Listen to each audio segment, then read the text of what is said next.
खान को घुस के मारा है जनाब स्पीकर। बापुमा में तो हमारी कामयाबी है। तो इमरान खान की क़यादत में। नमस्कार दोस्तों, 14 फरवरी 2019 का दिन था और दुनिया वैलेंटाइन डे मना रही थी। हमारे देश में भी प्यार और मोहब्बत का जश्न मनाया जा रहा था। किसी ने सोचा भी नहीं होगा कि कुछ ही पलों के भीतर ये दिन हमेशा के लिए रुला देगा। दोपहर के 3:10 पर जम्मू कश्मीर के पुलवामा के अवंतीपोरा के पास एक जोरदार धमाका होता है। धमाका इतना खतरनाक था कि इस बात से अंदाजा लगाया जा सकता है कि धमाके की आवाज करीबन 10 किलोमीटर दूर तक सुनाई देती है। इस खतरनाक हमले में भारतीय सेना के 40 वीर जाबाज जवान शहीद हो जाते हैं। इस खतरनाक हमले के पीछे किसका हाथ था? पाकिस्तान का या आतंकियों का, या फिर एक मोदी सरकार का रचा गया एक षड्यंत्र था? इस हमले के 4 साल बाद यानी 2023 में सत्यपाल मलिक प्रधानमंत्री नरेंद्र मोदी जी और केंद्र सरकार पर गंभीर आरोप लगाते हैं और कहते हैं इस होने वाले हमले के बारे में मैंने मोदी जी और अजीत डोभाल से भी बात की थी। तब दोनों ने मुझे चुप रहने के लिए कह दिया। सत्यपाल मलिक के बयान के बाद तो हमले में शहीद होने वाले भागीरथ के पिता परशुराम भी सरकार पर आरोप लगाते हैं और कहते हैं मलिक के खुलासे के बाद तो ये साबित होता है कि पुलवामा हमला सरकार द्वारा रचा गया एक राजनीतिक षड्यंत्र था। मोदी सरकार ने फिर से कुर्सी पाने के लिए ऐसा किया था। पुलवामा हमले के बाद पाकिस्तान के संसद में इमरान सरकार के मंत्री फवाद चौधरी एक बयान देते हैं और कहते हैं पुलवामा हमला इमरान सरकार की एक बड़ी कामयाबी है। तो घुस के मारा है जनाब स्पीकर। पुलवामा में तो हमारी कामयाबी है। तो इमरान खान की क़यादत में इस कौम की कामयाबी है। तो क्या ये हमला पाकिस्तान ने करवाया था या फिर मोदी सरकार का एक षड्यंत्र था? तो सवाल ये खड़ा होता है कि क्या ये हमला पाकिस्तान ने करवाया था या फिर मोदी सरकार चाहती थी कि एक बड़ा धमाका हो और जिसका बदला लेकर वोट बैंक बना लेंगे, फिर अपनी पार्टी सत्ता में लौट आएगी। अगर पीछे के इतिहास को देखें तो 1965 और 1971 में भी कांग्रेस की ही सरकार थी। तो क्या ये भी यही चाहते थे कि हमला करते रहो, वोट बैंक बनाते रहो और पार्टी सत्ता में आती रहेगी? ऐसी जगह सियासत करने वाले नेताओं से एक बात कहना चाहता हूँ, जब भी हमारे वीर जवानों का और हमारे देश की सुरक्षा का सवाल हो तो आरोप प्रत्यारोप छोड़कर कम से कम देश के लिए तो आगे आ जाए। लेकिन दोस्तों, आज की इस एपिसोड में हम पुलवामा हमले की सच्चाई को जानने की कोशिश करते हैं। आखिर ये हमला किसने करवाया था, कैसे इस हमले को अंजाम दिया गया था, कौन था इसको अपना हमले का मास्टरमाइंड और कैसे मोदी सरकार ने इसका बदला लिया था। आइए जानते हैं दोस्तों आज के इस एपिसोड में पूरी डिटेल के साथ। दोस्तों, वीडियो में आगे बढ़ने से पहले छोटी सी रिक्वेस्ट है, वीडियो को लाइक और चैनल को सब्सक्राइब जरूर कर लें।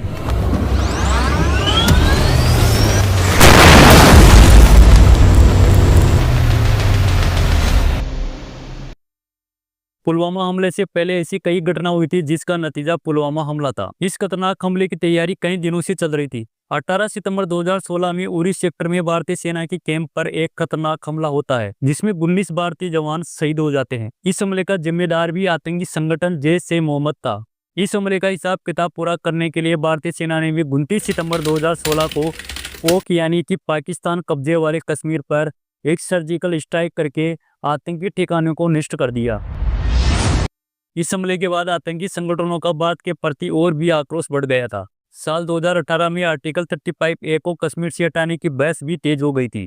पाकिस्तान और आतंकी संगठनों को इस बात का डर सताने लग गया था कि आने वाले दिनों में भारत सरकार जम्मू कश्मीर से विशेष राज्य का दर्जा छीनने वाली है।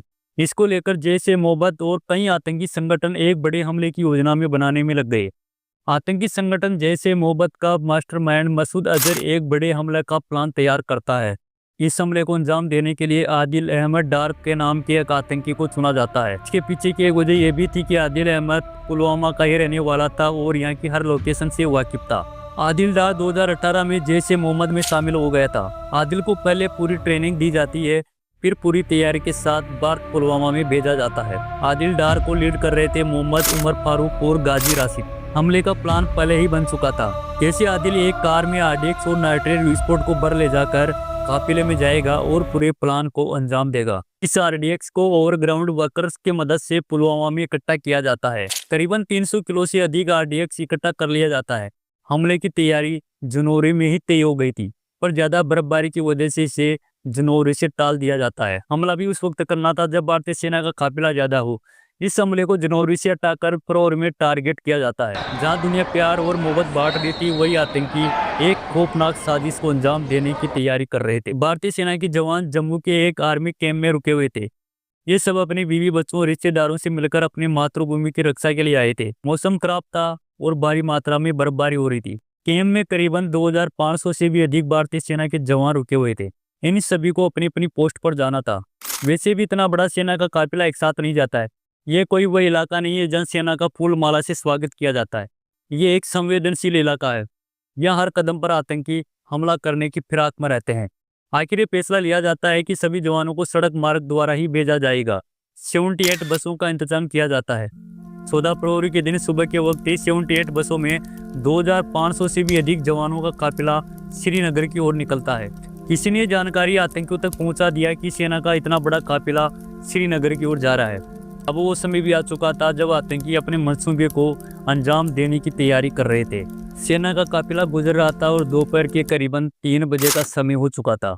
आदिल अहमद पहले से ही अपने प्लान को अंजाम देने के लिए तैयार था। तब सेना का काफिला पुलवामा के उन्तीपोरा के लेथपोरा के पास पहुंच जाता है। जहां से सेना का काफिला गुजर रहा था वहीं साइड से एक और सड़क आकर मिलती है। इसी सड़क से आदिल अहमद डार एक एसयूवी कार को दौड़ाकर लाता है। कार की स्पीड भी ज्यादा थी और ठीक इस समय 3:15 का समय हो चुका था। आदिल अहमद डार नाम का एक आतंकी कार को तेज गति से दौड़ाता हुआ सेना के काफिले की ओर बढ़ता है। इस कार में करीबन 300 किलोग्राम से भी अधिक आरडीएक्स भरा हुआ था।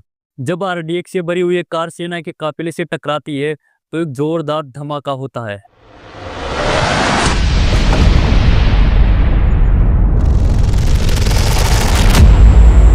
और मौके पर ही 40 भारतीय जांबाज वीर जवान शहीद हो जाते हैं। हमला इतना खतरनाक था कि इस बात से अंदाजा लगाया जा सकता है कि हमले की आवाज करीबन 10 किलोमीटर दूर तक सुनाई देती है और बस के परचक्के उड़ जाते हैं।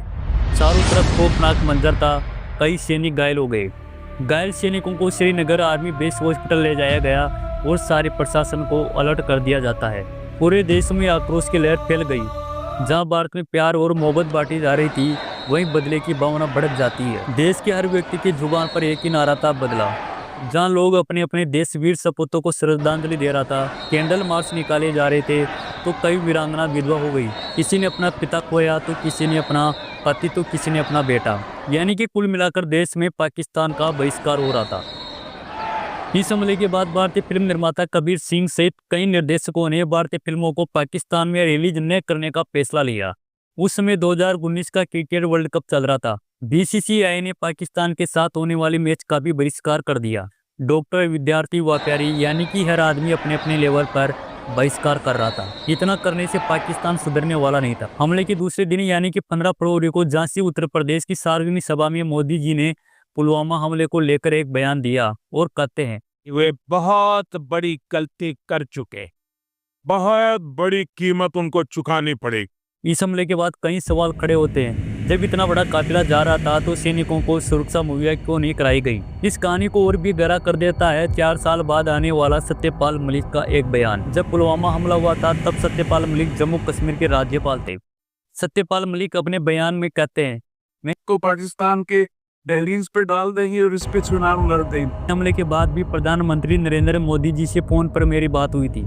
उस वक्त Modi ji Jim Corbett national park में सफारी कर रहे थे। मोदी जी ने इस हमले के बारे में मुझे चुप रहने के लिए कहा था। हमले से पहले कई ऐसी गतिविधियां चल रही थी जिसको लेकर मैंने सरकार को चेताया था, लेकिन किसी ने इस पर ध्यान नहीं दिया। जिस कार में विस्फोटक भरा हुआ था वह कार 10 दिन पहले से ही पुलवामा में घूम रही थी। इसे कई सवाल सत्यपाल मलिक ने खड़े कर दिए। सत्यपाल मलिक एक बार फिर पुराना बयान दोहराते हैं और कहते हैं, बीजेपी नेता राम माधव एक दिन सुबह 7 बजे मेरे पास आते हैं और बोलते हैं पन बिजली परियोजना और रिलायंस बीमा योजना को मंजूरी देने के बदले उन्हें 300 करोड़ रुपए मिल सकते हैं। सत्यपाल मलिक ने दावा किया कि वह किसी भी हालात में गलत काम नहीं करेंगे। जहां देश वीर सपूतों को भूल भी नहीं पा रहा था वहीं एक पार्टी दूसरी पार्टी पर आरोप प्रत्यारोप लगा रही थी। सत्यपाल मलिक ने कहा कि पुलवामा हमला सरकार की गलती की वजह से हुआ था। सत्यपाल मलिक का कहना है कि ये 1000 जवानों को जम्मू से श्रीनगर जाना था। सीआरपीएफ की तरफ से गृह मंत्रालय को एक दरखास्त भी भेजी गई थी। हमारे जवानों को श्रीनगर भेजने के लिए 5 विमानों की व्यवस्था की जाए। वजह ये थी कि जब काफिला मूव करता है तो इसकी जानकारी राष्ट्रपति या राज्यपाल को नहीं दी जाती, बल्कि सीधी गृह मंत्रालय से संपर्क किया जाता है। सत्यपाल मलिक ये भी कहती हैं कि हजारों जवानों का सड़क मार्ग से जाना ठीक नहीं था।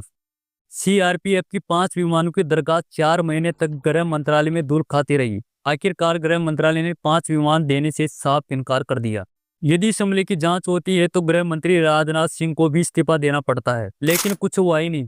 जो हुआ लीपापोती के सिवा कुछ नहीं। सत्यपाल मलिक कहते हैं 2019 का लोकसभा चुनाव 40 वीर जवानों की शहादत पर लड़ा गया था। अब सवाल ये खड़ा होता है कि सत्यपाल मलिक ये सच्चाई अब क्यों बता रहे हैं जब ये किसी पद पर ही नहीं है। सत्यपाल मलिक इतने सच्चे और ईमानदार है, तब इन्होंने ये आवाज क्यों नहीं उठाई जब पुलवामा हमला हुआ था? तब सच्चाई क्यों नहीं बताई? तब तो आप चुप बैठे रहे। पद के लालच में चुपचाप बैठे रहना ईमानदारी कौन सी किताब में लिखी है? जब पद ही नहीं रहा तब आप ढिंडोरा पीट रहे हो, इसका क्या मतलब समझा जाए? डाल दे और इस पे चुनाव लड़ते ही। पुलवामा हमले के वक्त भी आप जम्मू कश्मीर के राज्यपाल थे। जब भी आप सच बोल सकते थे तब तो आप चुप थे, ऐसा क्यों? अब बात करते हैं कि इस हमले का हिसाब किताब पूरा करने के लिए मोदी सरकार क्या फैसला लेती है और क्या प्लान बनाती है। इस आतंकी हमले के बाद भारत में भारी आक्रोश था। हर कोई पाकिस्तान के खिलाफ एक बड़ी कार्रवाई चाहता था। 40 वीर जवानों का बदला हर भारतीय लेना चाहता था। 15 फरवरी को एक कैबिनेट की बैठक बुलाई जाती है। ये बैठक पुलवामा हमले को लेकर हुई थी। इस बैठक में प्रधानमंत्री नरेंद्र मोदी जी और अजीत डोभाल भी शामिल होते हैं। भारतीय सेना के तीनों अधिकारी भी मौजूद थे। बैठक में अगर अजीत डोभाल शामिल होते हैं तो कुछ बड़ा ही होने वाला था। इस बैठक में आतंकियों का सफाया करने के लिए एक बड़ा फैसला लिया जाता है। इसके बाद 16 फरवरी से 20 फरवरी तक इंडियन एयरफोर्स ने एलओसी के पास सर्विस लाइन्स करना शुरू कर दिया। एयरफोर्स ने ड्रोन विमानों के जरिए आतंकी के शिविरों की जानकारी जुटानी शुरू कर दी। एयरफोर्स के साथ इस प्लान में देश की सुरक्षा एजेंसियां भी काम करने लगती है। 22 फरवरी को national security advisor Ajit Doval ने सरकार को एयर स्ट्राइक की जानकारी दी और बताया कि सेना के पास किन किन जगहों पर हमला करने के ऑप्शन है। 22 फरवरी को ही एयरफोर्स ने इस मिशन को सक्रिय कर दिया था। 24 फरवरी के दिन इस मिशन पर ट्रायल किया जाता है और 26 फरवरी की सुबह के वक्त इस पर मोहर लग जाती है। इस पूरे ऑपरेशन की सबसे बड़ी बात यह थी, हमला जरूर वायुसेना को करना था, लेकिन आर्मी और नेवी को भी स्टैंड बाई पर रखा गया था। 24 फरवरी को ही फैसला ले लिया गया था कि 26 फरवरी के दिन सुबह के वक्त अपने प्लान को अंजाम देना है। इस ऑपरेशन को इतना सीक्रेट रखा गया था कि इस मिशन में शामिल होने वाले सभी लोगों के फोन 25 फरवरी को ही बंद कर दिए जाते हैं। अब वो घड़ी भी आने वाली थी जब भारत अपने वीर सपूतों की शहादत का बदला देखना चाहता था। फिर आई 26 फरवरी की वो सुबह की रात। भारतीय सेना एयर स्ट्राइक करने वाली थी। 26 फरवरी का दिन था और अब भी रात का चौथा पैर ही चल रहा था। 5 लड़ाकू विमान मिराज 2000 ग्वालियर एयरबेस से उड़ान भरते हैं। पाकिस्तान के एयर डिफेंस सिस्टम को चकमा देकर भारतीय लड़ाकू विमान पाकिस्तान की सीमा में घुस जाते हैं। भारतीय लड़ाकू विमान पाकिस्तान के बालाकोट में प्रवेश कर चुके थे। बालाकोट में आतंकियों के ठिकाने को लॉक किया जाता है और 100 से भी अधिक भारी मात्रा में बम गिराने लगते हैं। ये जैश-ए मोहम्मद का प्रमुख ठिकाना था। भारतीय लड़ाकू विमान बमों की बारिश करने लगते हैं। हमला इतना खतरनाक था कि आतंकियों ने कभी सोचा भी नहीं था कि बाद इस कदर कहर बरसाएगा। इस हमले में 300 से भी अधिक आतंकी मारे जा चुके थे। एक बात हैरान करने वाली है कि ऑपरेशन इतना खतरनाक था कि भारतीय पायलटों को ग्वालियर बेस से उड़ान भरकर और बालाकोट पहुंचकर आतंकियों का सफाया करने में मात्र 21 मिनट का समय लगा था। जब देश सोकर सुबह उठा तो हर इंसान की जुबान पर इसी हमले का नाम था। पाकिस्तान इस बात को कबूल नहीं कर रहा था कि भारत ने एयर स्ट्राइक करी थी, क्योंकि पाकिस्तान पूरी दुनिया के सामने आ चुका था। लेकिन पाकिस्तान की बौखलाहट ने इस बात की पुष्टि कर दी कि भारत की एयर स्ट्राइक बहुत ही खतरनाक थी। भारत की नीति यही है, हम किसी को छेड़ेंगे नहीं, यदि आप हमें छेड़ोगे तो हम छोड़ेंगे नहीं। इस हमले के बाद पाकिस्तान की पूरी दुनिया के सामने किरकिरी हो जाती है। कहते हैं कि अगर काला सांप को दूध पिलाओगे तो वो अमृत नहीं जहर ही उगलेगा। पाकिस्तान भी आतंकियों को पालकर ऐसे ही कर रहा है। दोस्तों, पुलवामा हमले में शहीद होने वाले वीर जाबाज जवानों को कभी भी नहीं भूलना चाहिए। आज भी हम उसे सादर से प्रणाम करते हैं। फिर मिलेंगे दोस्तों एक नए एपिसोड के साथ। तब तक जय हिंद।